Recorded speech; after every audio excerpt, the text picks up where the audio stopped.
ضلع سانگڑ کے شہر شاہپور چاکر میں 1932 میں قائم ہونے والی محکمہ انہار کی تاریخی عمارت تباہی کے دہانے پر پہنچ چکی ہے۔ مقامی افراد کا کہنا ہے کہ اگر حکومت نے تاریخی ورثے کی حفاظت نہ کی تو اسے قبضہ مافیا نکل جائے گا۔ مزید تفصیلات عاطف میمن کی رپورٹ میں۔ ضلع سانگڑ کے شہر شاہپور چاکر میں 1932 میں تعمیر ہونے والی محکمہ ایریگیشن کے ریسٹ ہاؤس کی عمارت عرصہ دراز سے لاوارث پڑی ہے۔ وسیع اور اس رقبے پر موجود یہ تاریخی عمارت تیزی سے تباہ ہو رہی ہے۔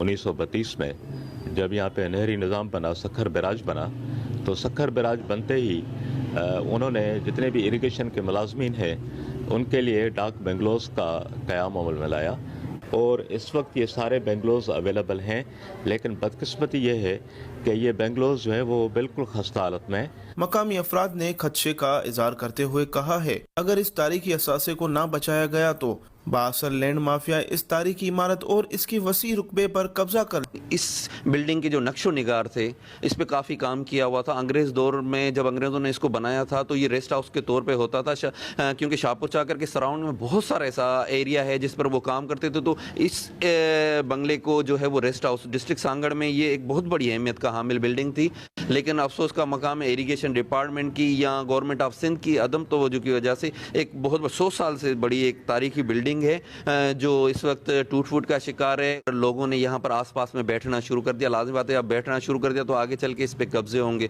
بہت ساری اور جگہیں تھیں شاہپور جگہ جن پہ قبضے ہو چکے ہیں، بلڈنگیں بن چکی ہیں، تو یہ ایک باقی چیز بچی ہے تو اس پہ بھی قبضے ہونے جا رہے ہیں۔ شہریوں کی جانب سے توجہ دلانے کے باوجود اگر اس تاریخی اثاثے کو نہ بچایا جا سکا تو اس کی ذمہ دار سندھ حکومت ہوگی۔ کیمرہ مین معراج علی کے ساتھ عاطف علی میمن، نمائندہ اب تک نیوز، شاہپور چاکر۔